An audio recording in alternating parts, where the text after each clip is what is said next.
Grace Kim, welcome back to the podcast, mate. It's been a long time coming, and I'm very excited to have a chat. How are you?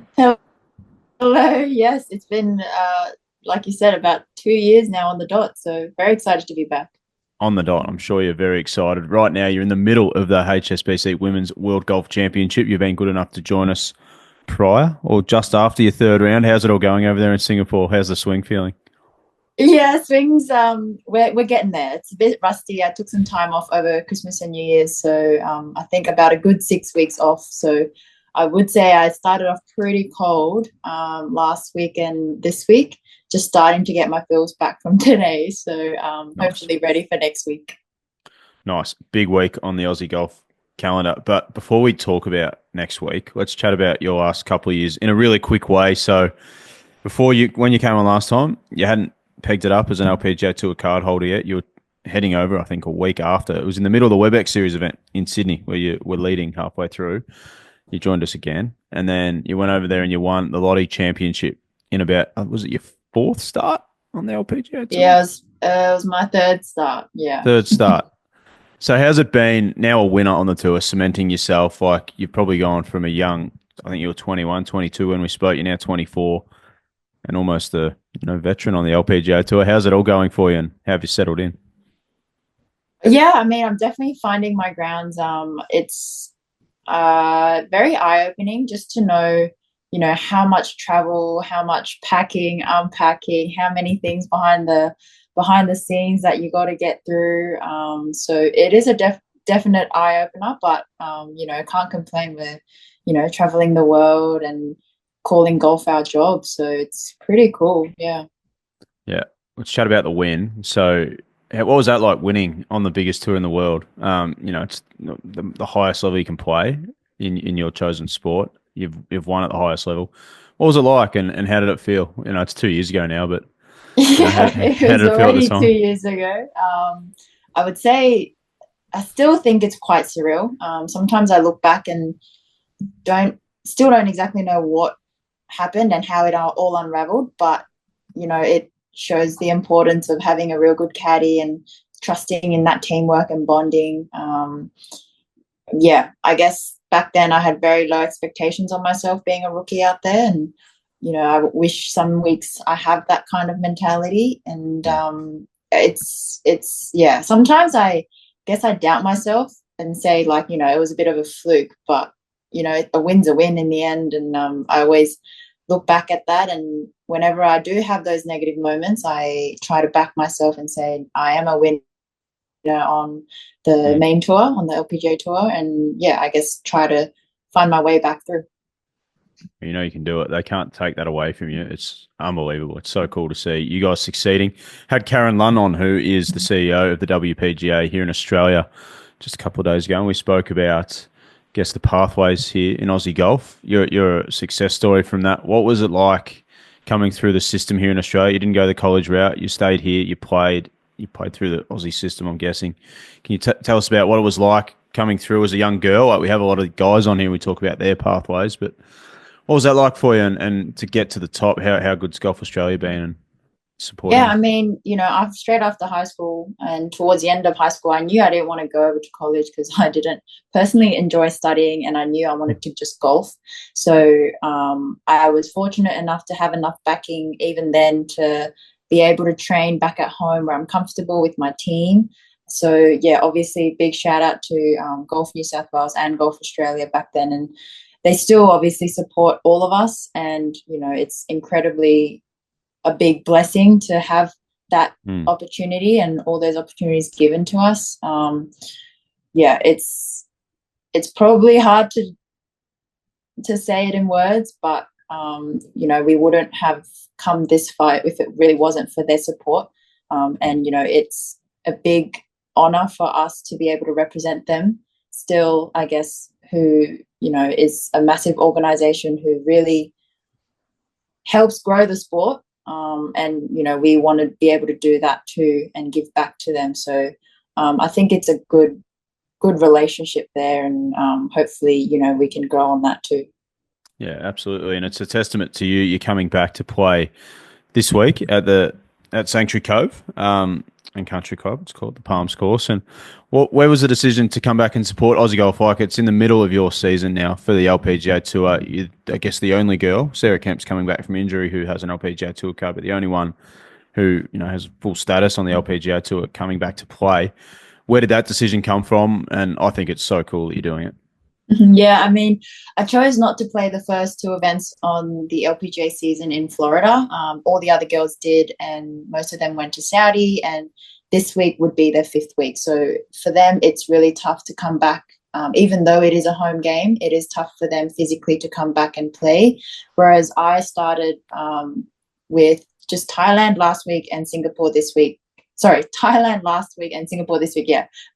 So for just I guess as my first 2 weeks for the season, and I was always heading home, not playing China. So in the meantime, I had I think it was about 2.5 weeks off anyway. So I thought that would be a good opportunity to, bring my team together and hopefully be able to show some good, like good and bad, like whatever golf I have right now, and just to test my skills with the field out there at home, with my coach on the bag as well. So that wasn't really that hard of a decision. Yeah, well, you're the big fish now, Grace, coming back, being a winner on the LPGA Tour. You've only been a professional for, 3 years now. So it's all happened really quickly for you. What's it like? How are you coping with, I guess, I don't know, the expectation coming back, being the headliner? You're going to be smashed by media during the week, I'm sure. I think you're doing it all on Wednesday, from what I hear. Got a big day for you. But how does that sit with you, and how do you manage that with your team? How's that all panned out for you? It is pretty daunting, obviously, being a headliner. And I guess if you put it in a positive mindset, it's a great reflection of how far I've come with my career. And to be able to be a headliner for a tournament is pretty cool. Probably won't get that. Well, I mean, not won't get that, but hopefully we can get that going, I guess, in the future as well. But to be able to come home and play, I guess, at home on the home soil as well is also really cool. So I'm really glad to be able to come back and play the WPGA Championship. It's been a couple years since they had the event as well, I believe. So to bring it back onto the schedule, I think is really cool. And, I came second that year, so I really would like to have the win as well. Yeah, So nice. disregarding all the media and all the pressure, I just definitely want to come back and play my best golf. So I guess that's what I'll do. It's cool. So the tournament will be headlining the Gold Coast Festival of Golf as well. It's going to take place throughout the whole tournament. So it's a big festival of golf. There's an exhibition, there's even a beach party. Get along there, Grace. That might help you relax after all your media commitments. International Women's Day charity luncheon. There's skills challenges. There's the Australian long drive final. So there's heaps of stuff going on the Gold Coast next week for golf, which I'm shattered I can't get up there. My pasty white skin doesn't cope well in the Queensland heat. But what does it mean? Like, I guess, since COVID, Aussie women's golf domestically has copped a bit of a battering. It hasn't been at its best in terms of getting players to come out. The co-sanctions with the LPGA Tour used to be the Australian Open. We spoke to Karen about that. What does it mean to get a tournament like this up and going for you guys? Like, you can speak on behalf, I guess, of Hannah and Minjee and all the girls who travel the world and headline for us. Is it cool seeing that they're having a crack, Australian golf, to get it back to where it once was? Yeah, I think honestly that's a start. It's like you said, it's been really tough for us Australians to get things going after COVID. And it's also really tough for being a country that's so far away from America, who, we had tournaments with the LPGA. So to lose that was probably it hurt a lot for us. But, I guess all the players ask all of us Aussies on tour, when is the Oz Open, being back on the tour schedule? And we also ask the commissioners as well. So all the players definitely would like to have it back on the schedule. It's not something that they don't want. They love coming to Australia and seeing that, it really does excite us as well, just to know that they're very keen on coming over. But obviously there's a lot of things behind the scenes that we don't know about that goes on, and a lot of logistics that can and can't work. So I think being, trying to bring back all these events like the WPGA Championship back on the schedule, yeah, I think is a big positive trend that hopefully can keep going up as well. Yeah, there's been a big change as well to the Aussie Open. So they're not doing the co-sanctioned event this year with the men and the women at the same course. How have you found that from a player's point of view? Karen loved it. Thought it was great to sort of promote all three forms of the game with the all abilities, men's and women's.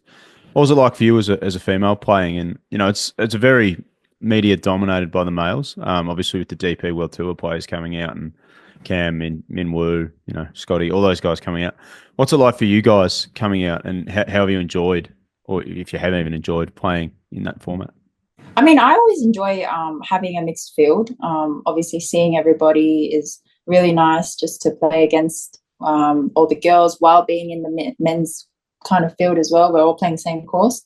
I really enjoy that, but I think I understand the whole spotlight thing. Like, we don't get enough exposure out there. So I do believe whether we do separate, I mean, we are separated with the Oz Open now, and I think that's also good. So then we do get that exposure that we deserve. So I mean, I really enjoyed it with the men's and the all abilities. It's really good for the spectators as well. Unreal. Yeah. Be able to, just able to see all there. So, I mean, yeah, it's tough, but I think in the end we were eventually going to split ways with the genders as well. So, I mean, I'm still quite excited for the original Women's Oz Open. Yeah. Have you played one of them as a professional? No. I don't think I have as a professional. The only time I played was as an amateur in Kionga back in the day when I think either Nelly won, maybe? Yeah, I think Nelly won that year. Yeah, right. Back in when it was over in Adelaide, it was an unreal event. Mate, let's chat about your golf and what you're working on at the moment. So you mentioned you're coming back with your team. You had a bit of a later start, which must have been nice to get back, and being on the road is a hard job, I know. But tell us what you've worked on, and can you tell us a bit about your team? You mentioned your team a few times. What does that mean? Can you just take the listeners inside the Kim camp? So I took 6 weeks off, basically. Probably 7 weeks off. Completely did not touch a club, which was nice. I think, I mean, I've never done that before, and despite all the doubts and the worries of not being able to hit a golf shot after that, I still did have that relaxing time, and it was definitely really refreshing.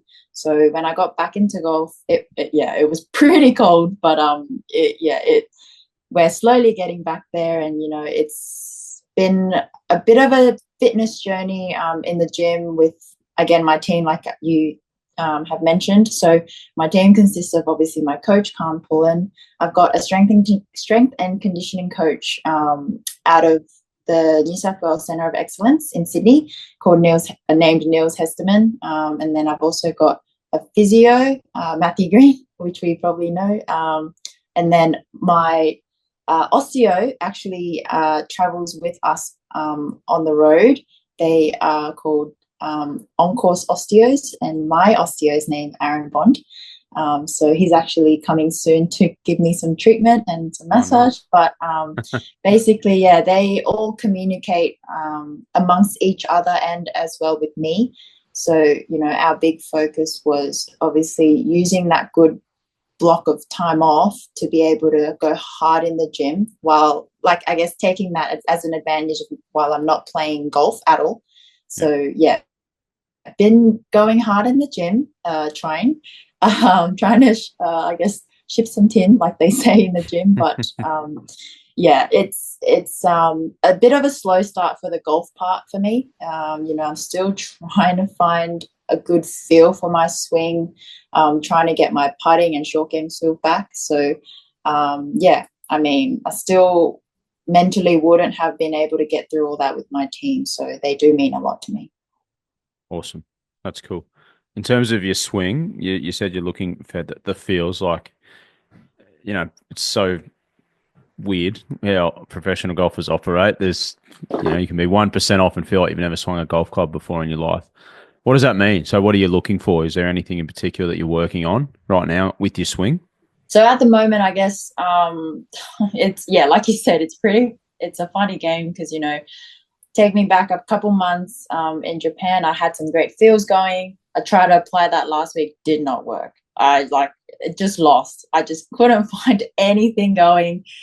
Same with the first 2 days of this week as well. I just needed a bit of direction basically. So, worked on the range after my round yesterday and, try to do some shot shapes and worked on swing, like a swing playing field rather than being too technical. Because I do tend to get a little bit technical as I love my TrackMan. I like looking at numbers. So sometimes I do get in that technical mindset and I just kind of need to get out, and that's all I really needed. So, just had some draw feels going today and definitely hit better drives and iron shots. But now we just got to tidy up a bit of the putting, speed control and all that. So it's kind of annoying because, when your irons work, your putter doesn't. And when your putter does, it's such a silly game. But I guess I picked the sport, so I'm blaming myself. Oh, it's a great sport. And I did see your Instagram post last week. You wrote, "We chose such a humbling sport, but we move on," which you've got to do. There's no rest for the wicked in golf. You can't sit back and be, "Oh, geez, last week was shit." Yeah. Look, I wish I could just do that, but it's now my job, so I can't. Yeah, So yes, yeah. we do move on. Yeah, love it. I had 7 points through 9 holes today in Stableford, mate, playing off 5. So going very well. I know the feeling of not, all those things you said, none of them worked for me today. Yep. I mean, I could say a lot of bad words, but I'll resist. Oh, we can beef them. It's all good. So, mate, coming back to Australia to play, I guess, in the second biggest women's tournament that we have, like, what are you most looking forward to? There's Kelsey Bennett, who's about to embark on a Ladies European Tour. I guess her schedule, it's co-sanctioned with the Ladies European Tour. You've got Kirsten Rudgley, who's coming through, playing really well. There's some young amateurs coming through as well, like Belinda G, Amy Chu, Steph Bunky, obviously a pro, who's a bit of a rising star as well. But what are you most looking forward to coming back? You would have grown up, played a lot of golf in your amateur ranks with these girls, so you're looking forward to getting back and competing with them? Yeah, I guess it'll be a very a full circle moment, I guess, because we played state team games together, we played junior golf together and amateur golf together as well. So, being in the same field as pros, I think will be pretty cool to just feel. And yeah, like you mentioned, the amateurs, we've got one girl named Rachel Lee at my course at Avondale. So she said she was going to play. I think she's in the field, I'm pretty sure, but that's really exciting to see her progression in her career as well. And yeah, being co-sanctioned with the LET, I think that's also a big boost for Australian golf. So really excited just to be back. No, it's going to be amazing. And you're doing a good thing to come back, and everyone appreciates it. Even, it's great to see good players come back and play on our shores. Let's chat about some goals you've got for 2025 and beyond. So you're a winner already, so you've ticked that off. But what are you looking for? What do you want to achieve this year? If you're looking at your 6-week break in December next year through to Feb, what's a successful year in this 2025 season look like? Well, I guess another win won't hurt. So that's definitely on the list. I think definitely finishing top 30 in the CME rankings would be nice. I think I was maybe early 50s last year. So, would definitely like to bump that up. Same with world ranking, as high as I can get it. But, I mean, I don't really have that many goals because the goals are just winning. Love it. I love it, mate. Keep it simple. Don't get too bogged down in it. No. I'm not a goal setter either. I just try and push through and, with week to week or month to month kind of thing. And yeah, I get that. It's a good way to be. Mate, it's been a pleasure to have you on. Thanks so much for coming back and supporting Aussie golf. We do what we do to support you guys as well. So giving us some time mid-tournament. Hope Bondi looks after you tonight. Yeah. And gets you all sorted. But we're looking forward to you pegging it up, and we'll hopefully catch up back end of the year when you're back in Oz. So yeah, sounds good. Thanks, Kieran. Thanks for listening to another podcast from Producey's Clubby Sports Network. If you enjoyed the show, then it would be a massive help if you could like, follow, rate, subscribe, tap the bell, leave a review, or even share it with your friends. If you want to get in touch to share feedback, suggestions, or to advertise with one of our podcasts, then email hello@producer.com. Thanks for tuning in. We'll see you next time.